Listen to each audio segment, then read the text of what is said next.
Hello, Wisconsin. Welcome to the Wednesday edition, September 20th of As Goes Wisconsin. I am your host, at least for the next 3 days, until I leave for maternity leave on the end of Friday. Yeah, And so it's happening. It is happening. Jane Matnair, how are you doing this morning? I am well. It's amazing to me how it just seems like your pregnancy has moved faster.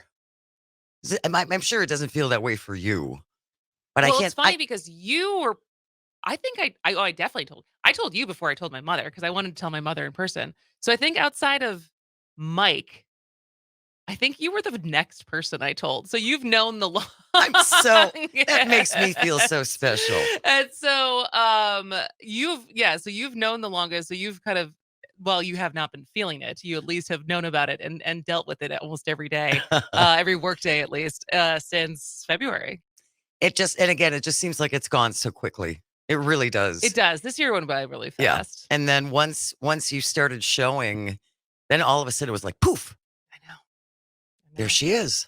And Now you've got quite the little basketball there. Oh yeah, it's a beach ball. It's there.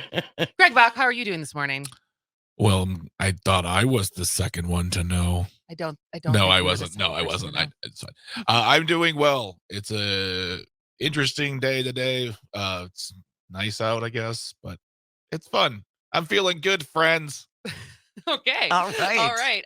So I wanted to start because I feel like the last week or so, as we should, because the show is called As Goes Wisconsin, and Yep. we pride ourselves on talking about news that is affecting our state and our communities.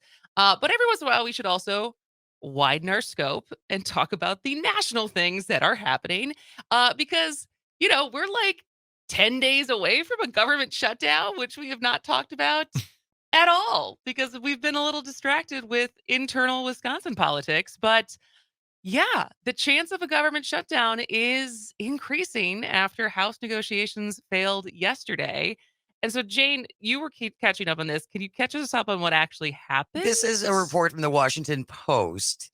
So essentially, Republican leadership scrapped a procedural vote on a stopgap funding bill, which would only have kept things going through the end of October.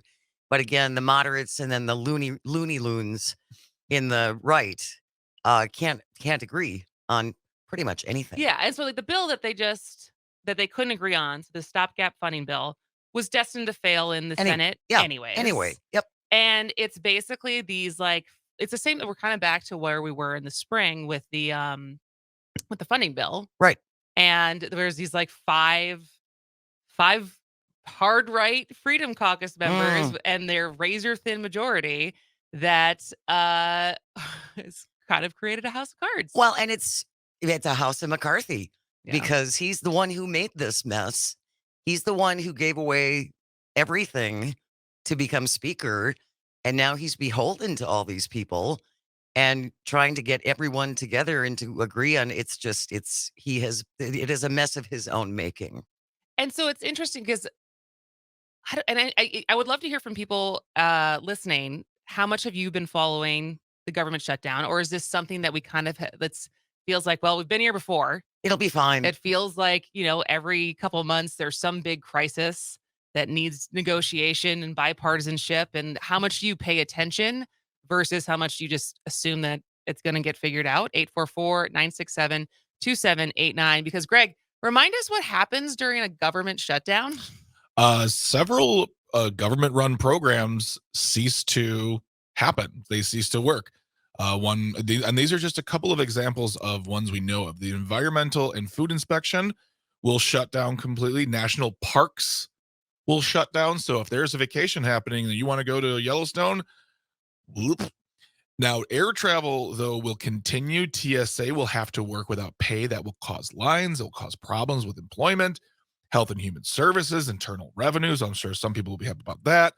The SNAP program, which is Supplemental Nutrition Assistance Program, will cease. And then also another one, checks will be sent out, but Social Security and Medicare will stop with regard to taking applicants, and those applicants will be turned away. So these are just a small example of what is affected by a government shutdown, which directly affects the listener. That last one that you pointed out, Greg, for people my age, if you've been looking down the road and you've been working all your life and you've been waiting and waiting to get on Social Security and finally get the money that you've been paying in all your adult life, they're just going to say, nope, can't take you. Sorry. Come back when we're Come back. open. Yeah. Can't do it now. Too bad. And so correct me if I'm wrong, but the last government shutdown was a 35-day shutdown, which was the longest in history. That was right before Christmas, wasn't it? So the 35-day shutdown, the longest in U.S. history, after surpassing the 21-day shutdown of 1995 and 1996, led to 380,000 federal workers being furloughed, and an additional 420,000 workers were required to work without any known payment dates during this period, forced many to find other paid work or protest against the shutdown. I think it's a fair assumption. However, members of Congress will continue to get paid, won't they? Yeah, well, they're considered. Will they? They're considered essential. Are they? Are they? Yeah, that's right. I served that like softball up real good for you both right at the park. I feel like that's a similar thing when we talk about, like the UAW strike right now. Yeah. It's like, oh, you CEOs, like, are you essential, or are the people who are actually making the cars a little more important? And the other strikes that are happening, like Yeah. when like making new movies. It's like, do you need the actors and do you need the writers, or do you need another executive to actually make the thing that gets the product that gets sold? Because as I think we've joked about before, it's like, it seems like AI could do your job a lot better than it could do mine. A Absolutely. nine-year-old could do an executive's job a lot better. I want more Marvel. Make it better. And so what I think will be interesting is ultimately, like, how much will they have to have a bipartisan agreement on this? Because Democrats are pressing McCarthy now to accept an idea that seems, I think inevitable, because you think about what the like we said, that the razor thin margins are the House. He needs every vote he can get. That he needs Democrats. Mhm. And so there's a new center left. So it's a center left coalition called New Democrat Coalition. And there's 98 House Democrats that are part of it. And they signed a letter to McCarthy urging him to put the Senate's bipartisan appropriation bills up for the vote in the House, rather than trying to pass the House party line bills that they can't. Their House is the Republican caucus is divided on. So in that letter, the House Appropriations Committee has been able to have passed along strictly partisan lines with no chance of becoming law. This reads the letter. And whether the Senate bills pass or fail, all representative Republicans and Democrats deserve the opportunity to show their constituents that they are working to responsibly keep the government open, which I think, as we were talking about before the show, people don't like. I mean, I guess there's some people maybe out there who are like, stick it to him. But when you say that, you're sticking it to everyone. You're sticking it to everyone. Stick it to me. Like, who likes the government shutting down instead of cooperation? Like, are there really that many people who are in favor? Because you're betting basically that you will get reelected despite the government shutting down, because let's say these 5 hard right Republicans refuse to compromise, and yet they will probably get reelected. Oh, maybe not Boebert. Yeah. You know that Aspen is in Boebert's district? Aspen. Really? I never, and then it was like, oh, that's why, because she barely won again. But I didn't realize that specifically Aspen is in her district. I bet those people hate it. I bet they do too. Then do something about it, Aspen. I think we can look forward to some really, really interesting campaign ads when it's Adam Frisch that's running against Bobo, I think. Mm-hmm. And his government or his PR team should have all kinds of stuff to work with. Absolutely. All kinds of things. The following video last time. The following video we can't show you because it's not appropriate for all viewers. Did you hear the newest part of that scandal of her Beetlejuice attendance?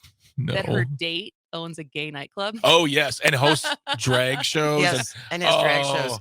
But she said she's not dating him anymore No, now she was like, because she didn't know that. she didn't know that. Yeah. Which, like, was this just a Bumble match that you didn't do your due diligence on before you were like fondling each other in public? Well, Which that's a very good point. I mean, when you say that, then I mean, you're just admitting you are a homophobe then. And so if someone calls you that, I mean, you broke up with a dude because he owns a gay bar. True. Lauren. The dude that you allowed to stick his hand down your shirt in a public place, but that was okay. But truthfully, how many of us really know Well- what our spouses do for a living? Like, could you explain what Bridget does for a living? Yes, but for comedy's sake, no. Could you explain what Paul does for I a could. living? Okay. Yep. I can explain what Mike does for a living. He throws parties. Well, He I can does. tell you He organizes people's fun. Yep, he does. This is like something I always tell people, like with regard, my Bridget works in banking, but like she never deals with a teller, she never takes a deposit or withdrawal. She works within the zeros and ones of banking. And you could take whatever she talks about and apply it to any other big business, but she still works in banking. I'm like, do you ever deal with mortgages? No. But she does deal with numbers. Oh, absolutely. Yeah. Zeros and ones could also be engineering. Be computer Exactly. science. So my wife is an engineer, essentially. Yeah. Okay, totally. Yeah. Yeah. Yeah. All right. Well, we would love to hear from you if you have thoughts on the government shutdown, and what the likelihood of bipartisanship could be, how much you've been paying attention to it, and how much you just kind of trust that it'll work itself out like it typically does. Trust. 844-967-2789. We also have some new updates on how the White House is interpreting bad polls, bad press, and it seems like they're not that worried about it. Should they be? 844-967-2789. We will be back after the break. This is As Goes Wisconsin. Change your Along with Jane Metnier and Greg Bach on the board. And just heads up on what's coming up later on today's show. We are at 11 o'clock talking to CJ Safer. So I feel like I'm very excited to get a conservative point of view on all of the things that have been happening in Wisconsin. There's a couple. And I always appreciate when CJ is here because, this is a pretty center left to very left show. And as much as I try to check my own bias, I know where I stand on most things. And so having the opportunity to have a very civil conversation on a different perspective instead of just painting Republicans and conservatives in, you guys have very evil motivations, right, and actually getting someone's logical explanation for why people think differently than we do. Well, I always appreciated that with CJ. Absolutely. And again, we've talked before, in having these dialogues, that's the only way that we're ever going to affect any change for all of us. We all have to be willing to do that. Well, and I always come back to that because ultimately, even as people who are on the left, people who are Democrats, depending on how you identify politically, even if the tables were turned, which is a long shot, right? Even if we got nonpartisan maps, there's been plenty of discussion on that is in no way meaning that the Democrats would take control of the legislature. Right. Like we are a 50-50 state. And ultimately to move things forward, we do need to compromise and find and negotiate instead of like exactly what's happening with these 5 Republicans who are holding the country hostage right now in the federal government. Like just sticking to your guns and saying any kind of compromise is a bad look or we're getting rolled or whatever some of the things that you see on Twitter is you can't give an inch because it's all about winning versus governing. And that comes on both sides. That also comes on the left, which goes back to my question from last week of like, who needs to be the bigger person? Yeah. And sometimes it's like, I think we both do. We both do. Governor Evers does.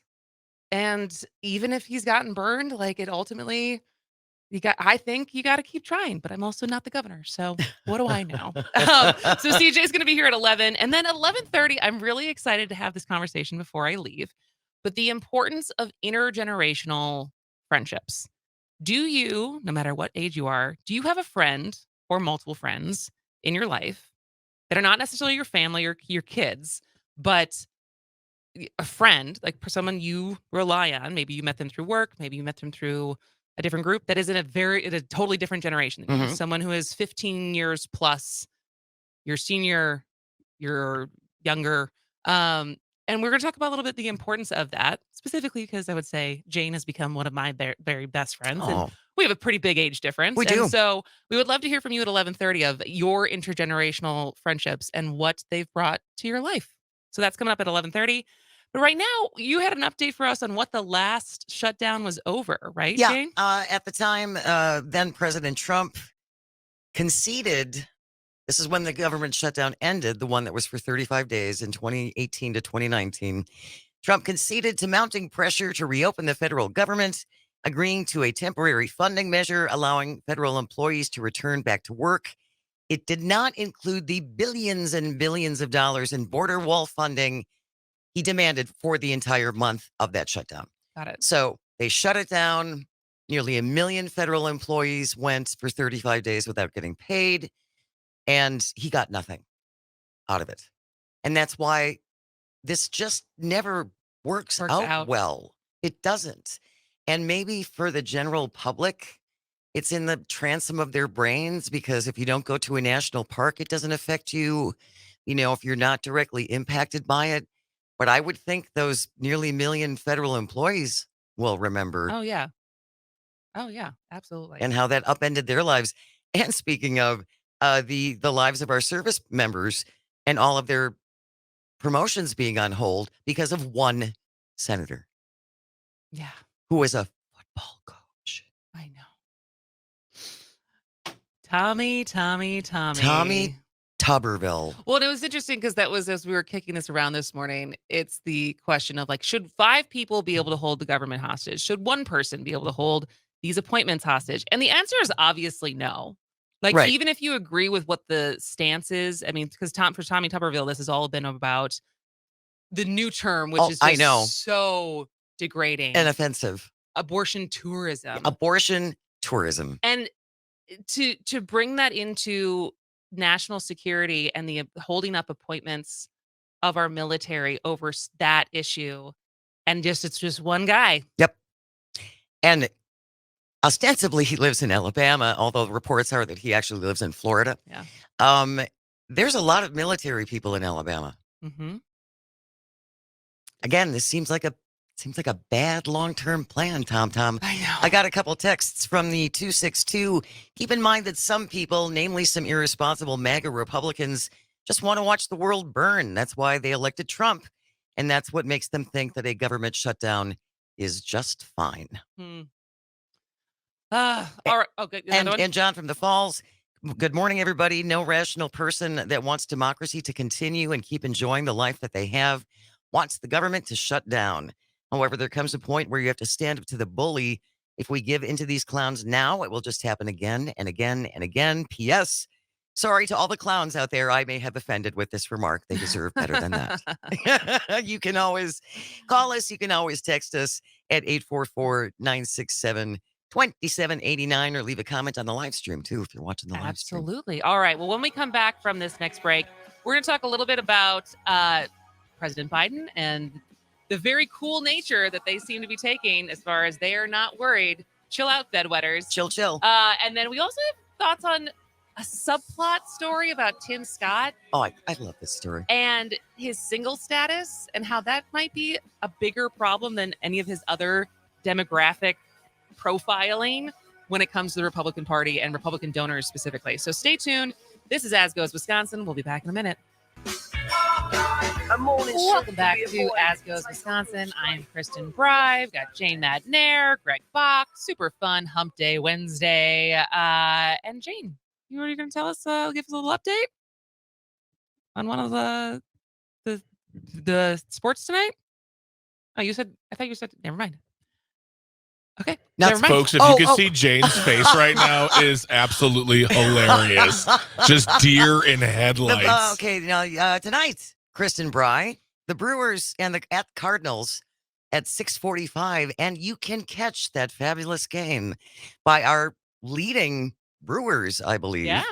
on WRJN, 5 games ahead. WRCE, and WISS There you go. tonight at 6:45 on your civic media stations. Or you can download the Civic. Well, no, actually, the games you have to listen to on the station. On the station. But that doesn't mean you shouldn't still download the Civic Media app. If you've not done that yet, you can find that regardless if you have a Samsung, a Google phone, an iPhone. I figured out how to do it, people. I know. You can do it. And it sounds nice on there. It does. Sounds very nice. And then again, you can listen to everything all over the states, and it's very super easy, and maybe shows you've never heard. You should check out Max Inc. on Saturdays. Yeah. If you like local music, Yeah. they do an amazing job. Super fun. Yeah.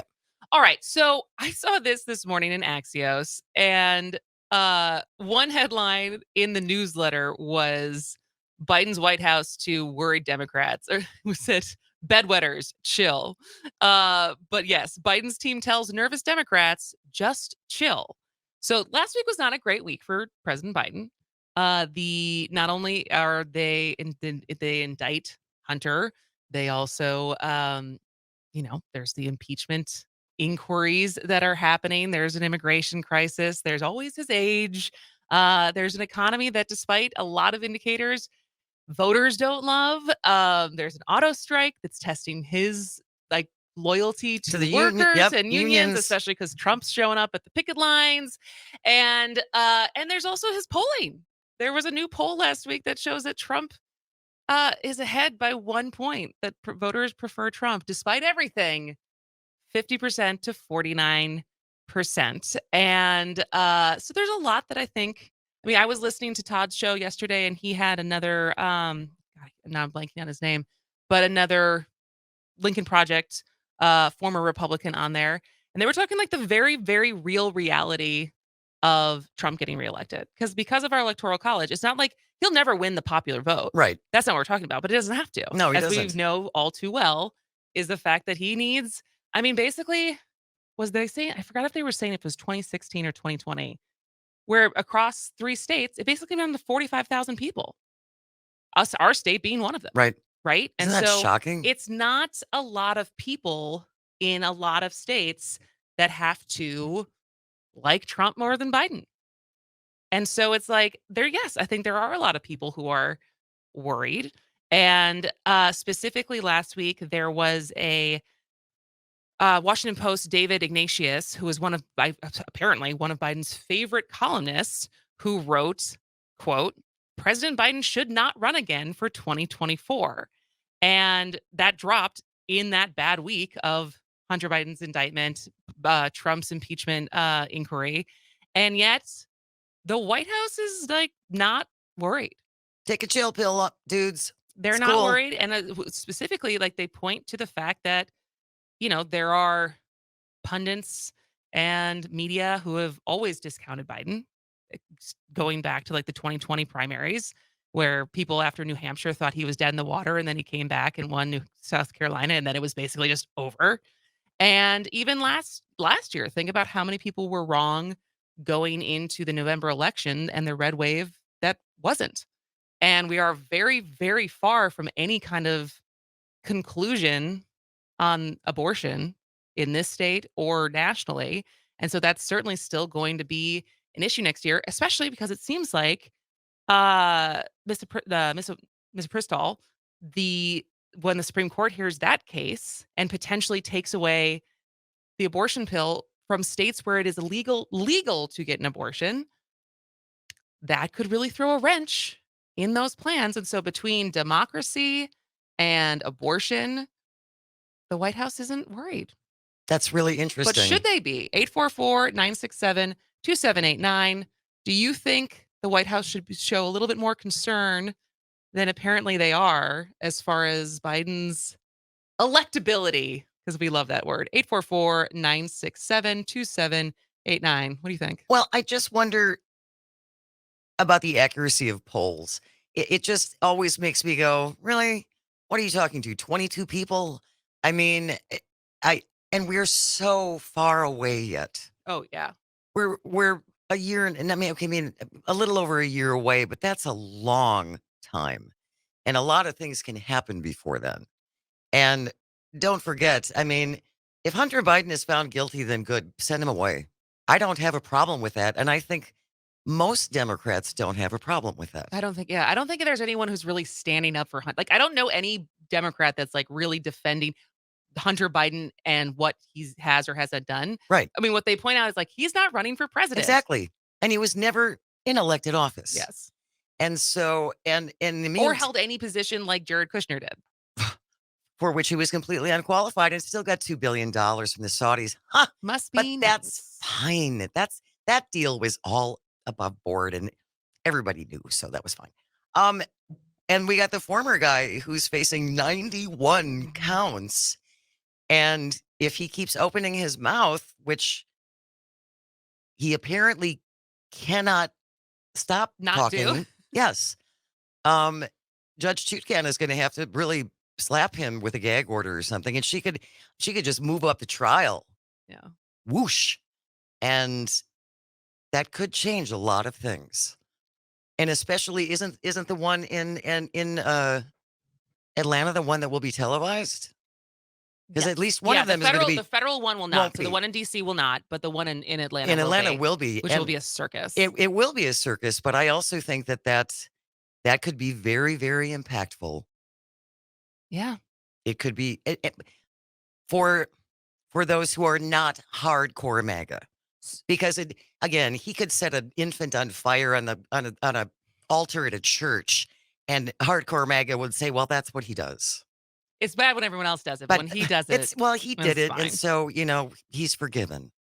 Well, so what do you, I mean, what do you think the Biden White House should be more concerned, or do you think this is the right approach of just like, we got it under control? Well, I think, You've underestimated him before. and we have, and I go back to the MAGAs being disbelieving when he got elected because he's hiding in his basement. Mhm. And he didn't have boat parades, and he didn't have everybody wearing t-shirts with his name on it. And so obviously it was rigged. Um, No one was getting tattoos of no, his face on no, I, which is happening. There's one guy, I don't know if he's a rapper, but there's one guy who got a Trump tattoo. well, of course he did. I think there's probably a lot. Probably of any of our presidents, do you think the most tattoos of Trump of any president is probably Trump? Oh, certainly. Because there's the most like cult-like following of him. Absolutely. Do you think there's a lot of Obama tattoos? There might be a few. I have a wound tattoo. You do? I do. What is it of his face? Oh, it's not his face, but the person you're looking for is Bandman Kivo. Got a yeah, he has a Donald Trump tattoo on his leg. Mugshot. It's mugshot. Oh, Oh, yeah. It was because it happened recently. Because they're now Yeah. making the argument that Trump is trying to angle to gain the black male vote by saying, you've been victimized by the criminal justice system. I've been victimized by the criminal justice system. We are the same. I'd love to know how that's playing. I don't know numbers or polls, but I've read some articles anecdotally with like a guy getting a tattoo. And there's some rappers and stuff like that who have been like, we're riding with Trump. I Remember, don't know if that's going to make a huge difference in like actual polling numbers Right. or how people vote versus like one-off, one-off folks being like, yeah, this is great. But they're writing about it. They're Yeah. making content about it. and remember in 2015, people were like, "This is the Apprentice guy. Who's he going to appeal to?"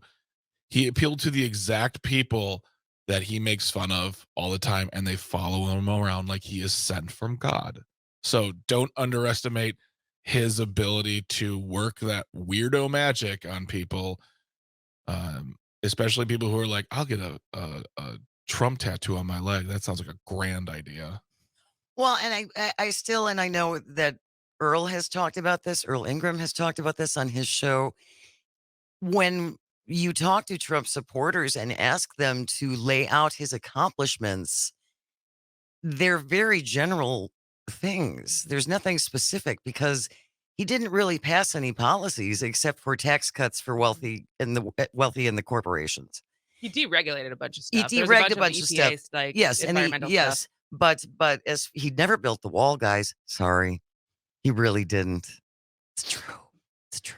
All right. Well, if you have thoughts on whether or not the Biden administration and the campaign team should be a little bit more nervous instead of telling everyone to chill out and they got it under control, 844-967-2789. And because I want to, speaking of, there's still a lot of time. We are now, I think the next Republican primary debate is the 27th.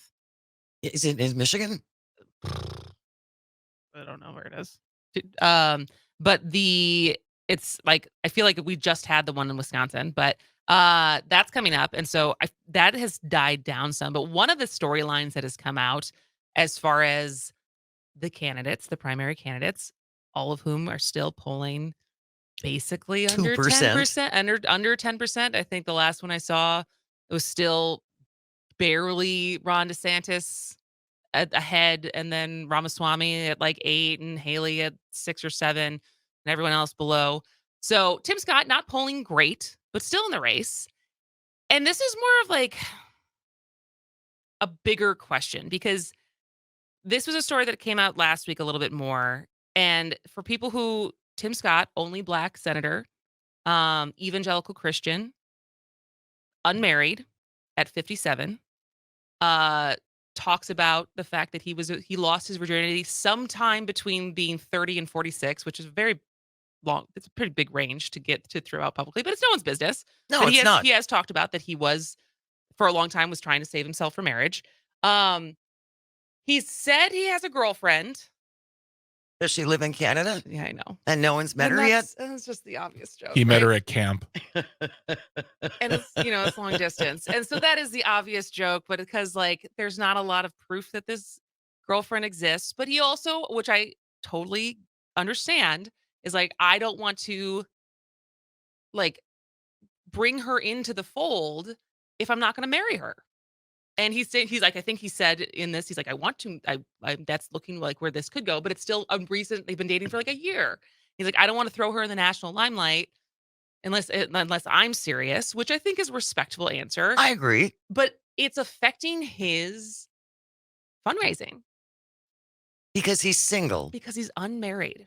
Republican donors have been chattering recently about their concerns that Senator Tim Scott is unmarried at age 57. Scott, an evangelical Christian, has implied he lost his virginity sometime between the age of 30 and 46, and more recently said that he has a girlfriend.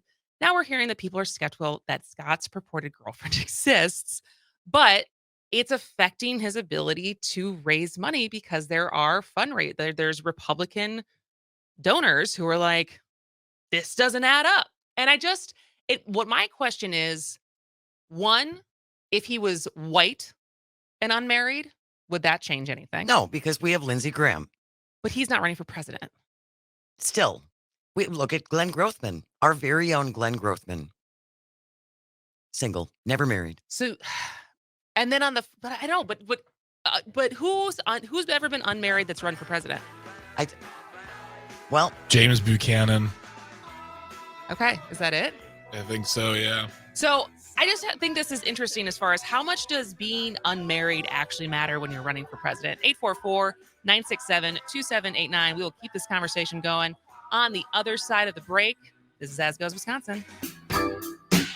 Welcome back to As Goes Wisconsin. I am Kristen Bry with Jane Matnair and Greg Bach on the board. And we are talking about Tim Scott.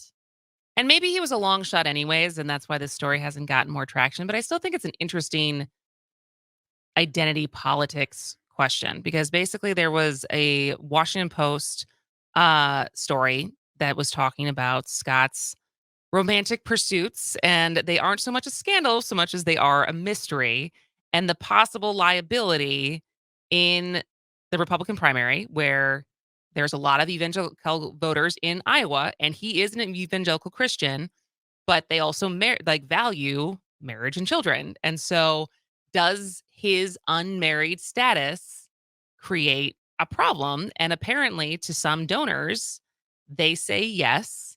There's also probably very unfair because he is unmarried and because there's not a lot of evidence of his girlfriend. People have thrown out that maybe he's gay. yeah, maybe he's secretly gay. And I think it's like it raises question of like, would this happen if he was a Democrat? Like, would that be in the same way, we're so worried about Biden's age or like these different things of like, can they win? Are they electable? Because on the Democratic side, in this state, we have talked about can they win when we're talking about Mandela Barnes. Right. And, certain electability code worded things of race, gender. And so Is unmarried one of those things? And is it the same on Democrat versus Republican? 844-967-2789, 844-96 party. You can call and or text. I believe that this is an excuse. They're going to say that, yes, we're not comfortable because he's unmarried and who knows what could happen in the White House. Well, first of all, folks, there's no guarantee that just because you're married, there won't be any hanky panky going on in the White House. Just look back over the last 40 years. So that expectation is ridiculous But do you think I don't think they're worried about what's gonna happen in the White House. I think they're worried if people will vote for him or not.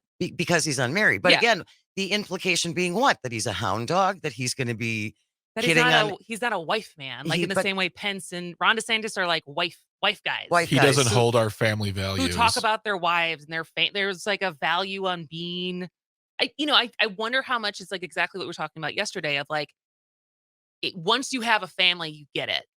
And, like, so, like, Ron DeSantis and Mike Pence can understand family values better because they have a family, and how would someone who's unmarried without kids ever really understand that?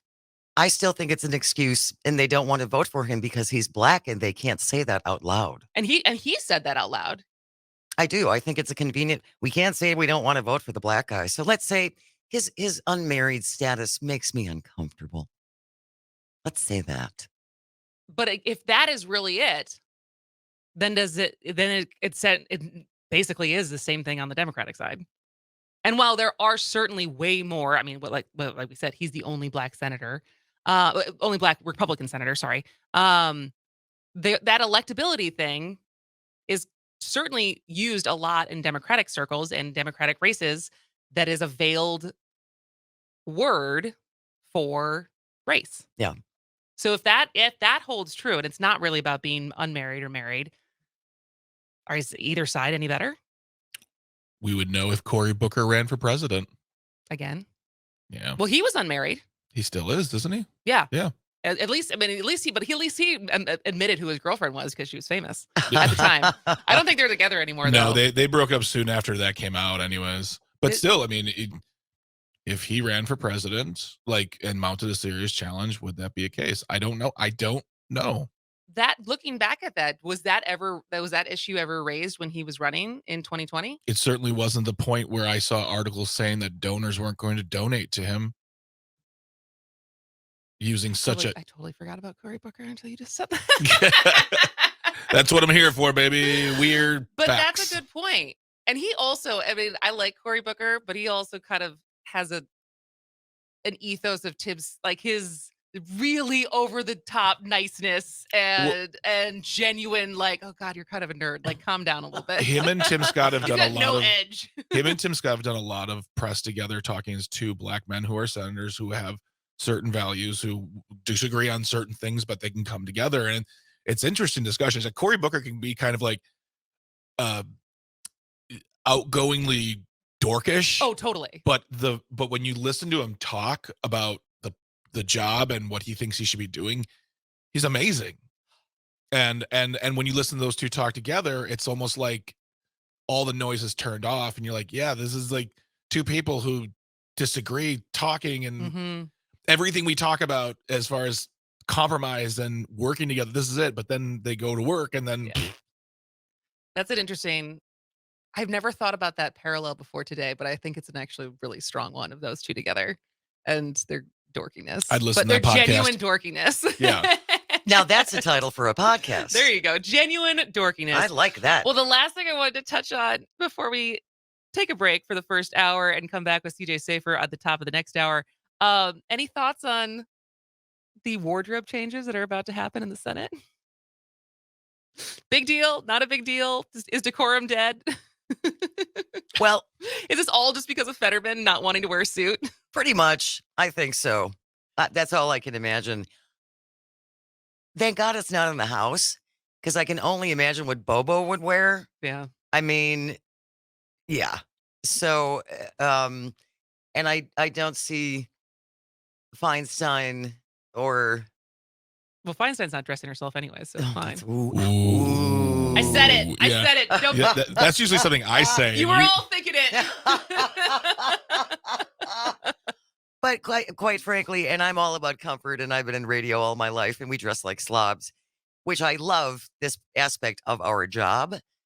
I think you should dress up a little bit more when you're a senator. I do. I even think that too. I do. honestly, I mean, I think you can have a crisp jeans, nice shoes.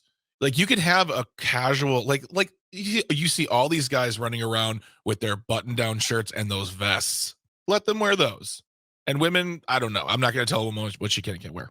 But I've also been told that like suits are like if suits fit you, they're very comfortable. Like for men's suits that actually are But like big guy, tailored to you. but big guys, it's a It's a whole lot other harder. world. It's But a sure. even if you have a tailor, we don't. Yeah, but it's not. It's hard to tailor to a big guy. It really is. and he is a big guy. He is. He's Yep. a big guy, But I and don't I wanna feel for that. I don't want to see him in a hoodie and shorts. I know. don't. I know. All right. Well, we're going to take a break for the top of the hour news. When we come back, CJ Safer will be here to talk about Wisconsin politics from the other side of the aisle. This is As Goes Wisconsin. Stay tuned.